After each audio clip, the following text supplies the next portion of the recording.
Congratulations. Carly won a humongous Grammy for Best Country Duo Group Performance for her song Never Wanted to Be That Girl with Ashley McBryde. I am such a huge fan of both of yours, actually. I love Ashley. You are so amazing, and I'm obsessed with this song. I have to tell you, whenever anyone wins an award from Nashville, John, my husband, you know, he's a photographer and he's worked with you a ton.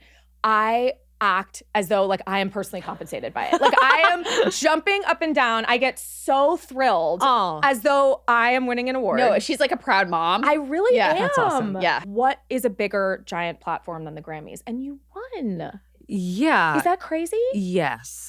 I don't know. It was my first nomination, so it's amazing. I just went into it absolutely never thinking that we had a chance to win. So when they called our name, it was funny. The artist, she had a little bit of an accent. So when she said my name, she said, Carly Pearce. And so I didn't know it was me until Pierce. And then I just like blacked out. Sure. I have chills. And then I found Ashley somewhere along the way of running down to the stage. And it was both of our first Grammys. Oh my God, I didn't know I that about have so Ashley. many chills. I can't even handle so this. that was really special. That's amazing. Yeah. Okay, Awesome. so when did you meet Ashley? How did the song come about? We kind of came up in the same class of artists. And so we would play shows together. We do these things for people who don't know. You do radio shows. So there might be 4 or 5 artists on stage. You're all kind of playing acoustic, your songs. And Ashley and I just naturally would sing on each other's songs. And we'd kind of look over and we'd be like, oh, that's cool, whatever. And I just loved her voice. I was a fan. It's amazing. Yeah, I know. she has I'm such a great obsessed voice. with it. She's such a purist in her voice. And I was working on my record and I just asked her. And honestly, I thought I like shock factor things. So I knew that people didn't think we were friendly with each other.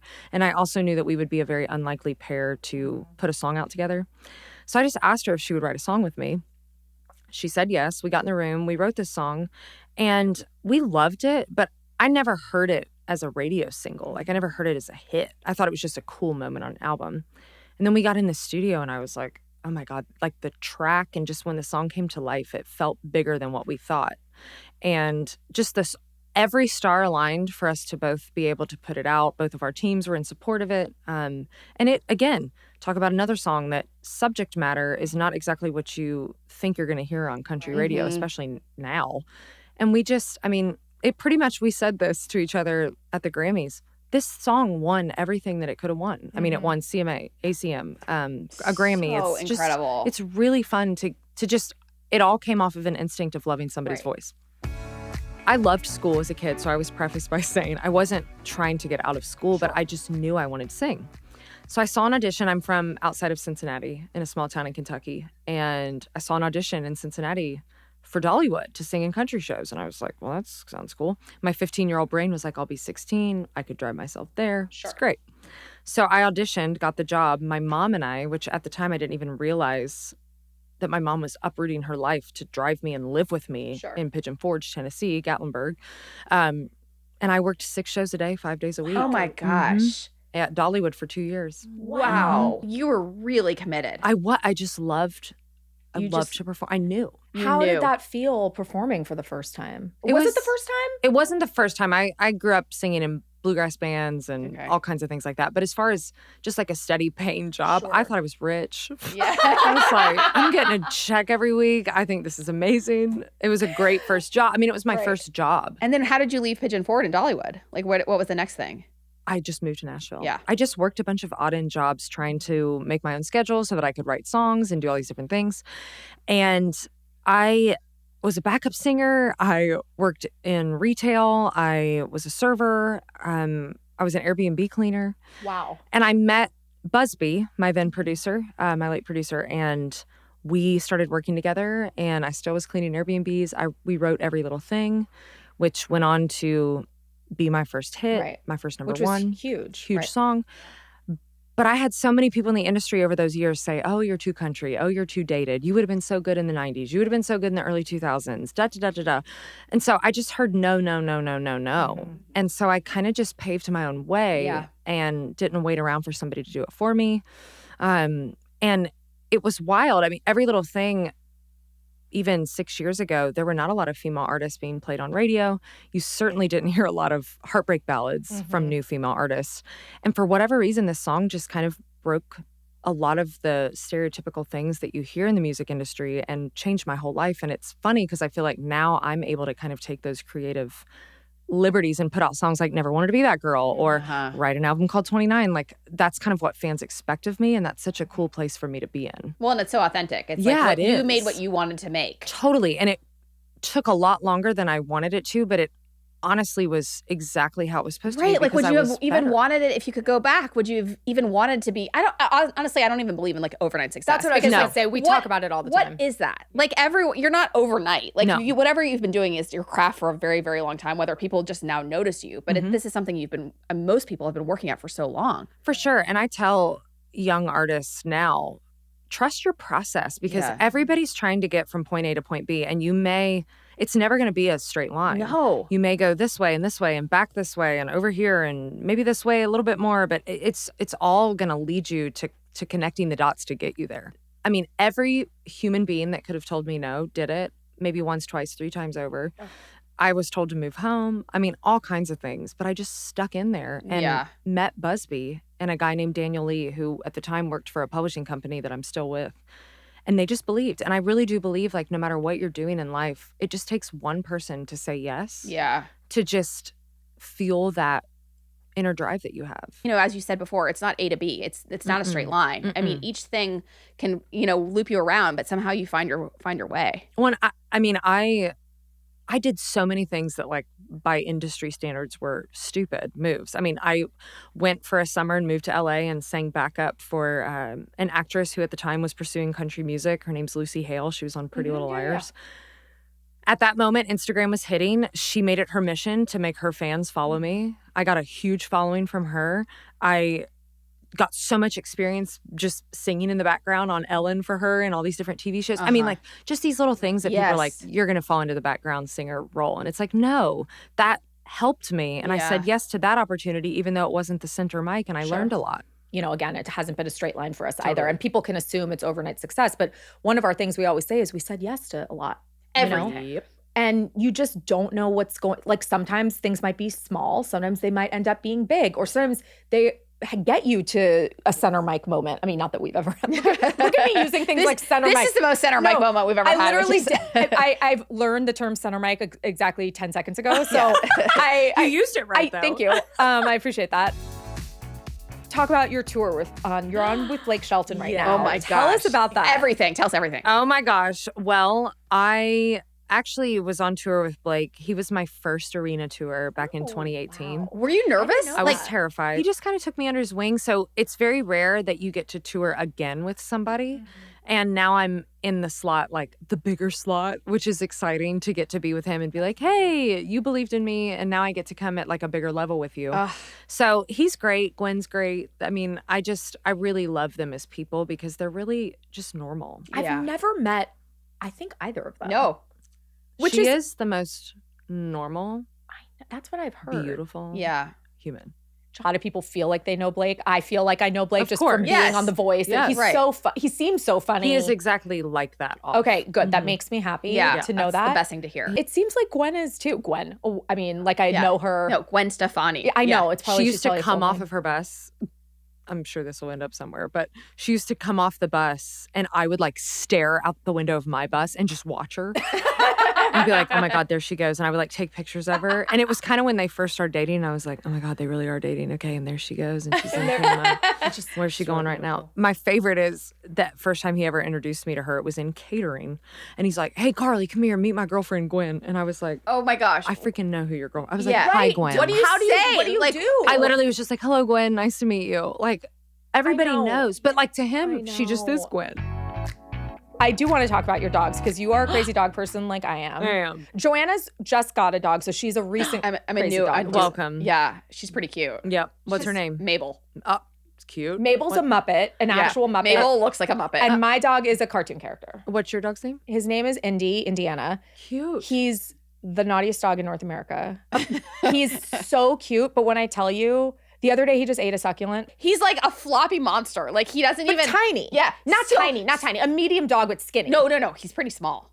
Compared to Mabel. Well, Mabel's not a skinny. I mean, Mabel's not small. he has like personality disorders. Oh, he's very poor cute. No, buddy. he's not insecure. He's not fine. insecure. He's really very not fine. insecure. Got So it. your dogs, tell me about them. They're Johnny Shih and Tzus? June. Okay. Johnny Oh, and June. love, Yeah. of course. Okay. Johnny Sue Pierce and June Jolene Pierce. Oh. They're siblings. Okay. Shih Tzus. Oh, cute. Are they the same age? Yeah, They must they're be. best friends. Must be, I guess. Oh. It's ridiculous. Oh. I call them the twins. Oh. They split time with my parents just because June doesn't travel as well. But they're gonna make some appearances on the road this year. Does but she they like are, summer with your parents? She like goes on vacation? I call it going to Gammies. Oh. So we'll like meet halfway. My parents live in Alabama. I'm like, oh, gotta drop the kids off. Right. I will say June was a chewer. She would chew the chewing. furniture like a little termite. That's expensive. And Yeah. It is I expensive. lost a lot of money. I'm with lost you. rugs, you lost coffee tables, you lost the side of your house. I did. My issue with Indy, I have a lot. He's gotten much better. I will give him that. But he has like no animal instinct. So he will like, when the fire is going, he will take rocks from a lit fireplace and eat them. And it's like he has no, I can't leave him alone because he has no ability to take care of himself. Like, I think animals by nature, aren't they supposed to run from fire? Isn't that like the circle of Yeah. life? My 15-year-old dog who just passed a few weeks ago, who was truly, he was a person. He was like the love of my life. I'm also furious at Emmett because he's the reason that I got a Emmett dog. talked us into believing that dogs were good. Yeah. And most dogs are, but we got some lemons. But Emmett was just so good and well behaved. Oh, Emmett. And Emmett had like sensibilities Yeah. and like knew right from wrong. Yeah. And Indy Emmett was a distinguished gentleman. he Got it. was. Okay. He also, he was a rescue, so he definitely had some skittish behaviors. Indy, he has no skittishness. Just anxiety. Just normal. He had human anxiety. Emmett had human. Emmett was a human being with anxiety, and Indy has never had an anxious moment in his life. He just thinks the universe is there to like just buffer him and just like carry him around places. He's a wild ride. Yeah. Johnny pees still. And he'll look at me in the eye That's Oh, Indy does no. that. and pee. No. And I'm like, you. Little. And then I look Shih at him and Tzu. he's like, yes, you little shit Sue. Yeah. And then he just looks at me like, what? What? And then I'm like, I love you so much, I don't care. I know. He's like, do you have a problem with He's this? like, you okay? I just said pee. Oh, And I'm no, you're like, no, "Oh." I will only have June if you do it again. I know. And then Yeah. June looks over and she's like, huh. It's hard because we love them so They're much. so Oh my Cute. God, they're so cute. They're so cute. I would I do love them. I say this, I can't wait to get home to him. You might be the only other person who, it's called metaphobia. It's like a real phobia. Wait, are you? Yes. No, Carly, I haven't thrown up since I was 10 years old. Me either. Okay. Knock on no wood, one though. else. We No, I cannot. would die. I would die literally too. I'd die. rather. I always tell my band, I would rather you saw my arm off. Than Literally. throw up. There is nothing that freaks me out more than throwing up. Okay, I have a question for Okay. you because this is like a big reason why I'm on the fence about children. What do you do when your kids get sick? First of all, this is John's job, okay? If John has any job in this world, it is when kids are even close to throwing up, nauseous. Yes, Pale. yes. Okay. So this is John's job. When Stella was 3 years old, she threw up on my watch. So you know what I taught her how to do? Is to throw up by herself. You use your forearms, okay? You click your forearms onto the toilet No, seat. you did not. Yes, I taught her how to throw up. No, this is, tell me No, I'm this is lying. true. I No, I'm not- taught you're not her, I lying. said, you need to use your forearms and put them on the toilet seat. No, And you forearms need- are. I know, She's but I 3. showed her. Yeah. And I was like, you throw up into the toilet. Now here's what you do. You go around the corner. If you pulse your ears like this, you can't hear the gagging. Yeah. So you pulse your ears and go around the corner and you tell them they're doing a good job. So you're like this, Stella, you got this, like that. And you can't hear her throwing up. But are you concerned that you're going to get it? Oh, I won't go near her. No, because So I'm not going anywhere near her. She has to clean up. She just has to do it. She got in bed. This is the first time she got in bed. I threw her a towel. I said, put it on you. And my kids now have learned to throw up without me. They 100% know I'm not going to be there. Yep. Good. Okay. So on my bus with my band, there are 6 of us now, but there were 12 of us last year and You had years. to fire them because they threw up. I'm not kidding you. I would lay in bed and I would go, oh my God, I wonder if somebody's going to wake up with a stomach bug and they're It's my going to biggest throw fear. up in the bus and we only have one bathroom. And then all of us are going to get it. Yep. I mean, I have literally told my I- band, if you have thrown up in the last week, You do cannot not come to the you bus. cannot go. Joanna and I have a very good friend, Leah, who has been on this podcast. There's nothing. So Max, I love Max. He and my son are best friends. But Max comes up and it was hibachi. Okay, so shrimp is being I thrown. want you to know that my entire team is probably rolling in the other room because this it's is such the a thing for I me. think about But also, you need to explain Max's age at the so time. no, Max and Sutton they're 8 years old, and this was probably Max was 5. Not even, Clea. Maybe 4. Yeah. Okay, whatever.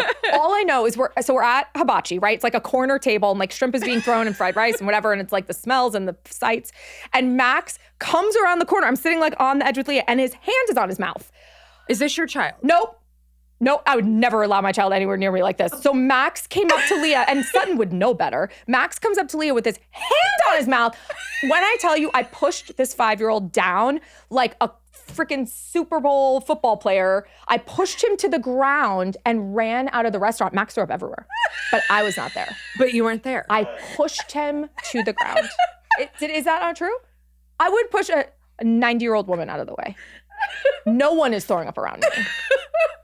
I Zero cannot people. explain to you. I've never met anyone who suffers from this the way I do. Me It is either. debilitating. It is debilitating. I think about restrooms. It follows me in airports. There's always someone throwing up next to me. Always. I have ran out of a public restroom like pants down because someone is throwing up next to me.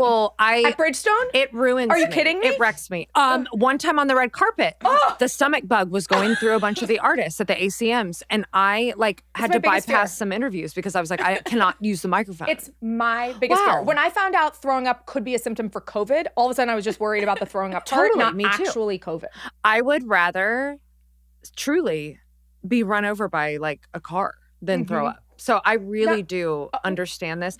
I have been run over by a car. I did. I got run over by a car. That was better. Yeah. All right. So aside from your Grammys, your tour, your dogs, tell us what's next for you. Do you have any music coming out? I'm like, I know. A hard left turn from throwing I know that up. was a sharp I'm sorry, left. but if anyone understood my predicament, it was Carly. man, that was the last thing I thought you were going to go to, but like, I'm really happy about it because I feel seen. Well, now we feel seen. I feel very seen. Yeah. Well, there's a whole term for it, so you're not the only two. Right. I know, but we but- don't meet very many people Yeah. that have Well, it. I don't think people run around talking about it. I do. I do. All right. So people do run around Wait talking until about you find someone phobic of throwing up. No. You talk about it. What is next for me? I am putting out a live record of 29 written in stone. So exciting. That will be out March 24th. And then I have some new music coming really soon. So Yes. I'm Can't really wait. excited. Oh, yeah. I'm so We're excited. I excited. can't wait to be the biggest cheerleader. Yeah, Come we will on. be cheering. You know when and where is the tour taking you? I feel like I need to see a live show. We kind of go all over. Blake tours just February and March, which is kind of nice. And then That's I'll nice. be out everywhere the rest of the year and probably do my own thing in the fall. I'm So exciting. Do you love Yeah. touring? I do. Yeah. It's really fun.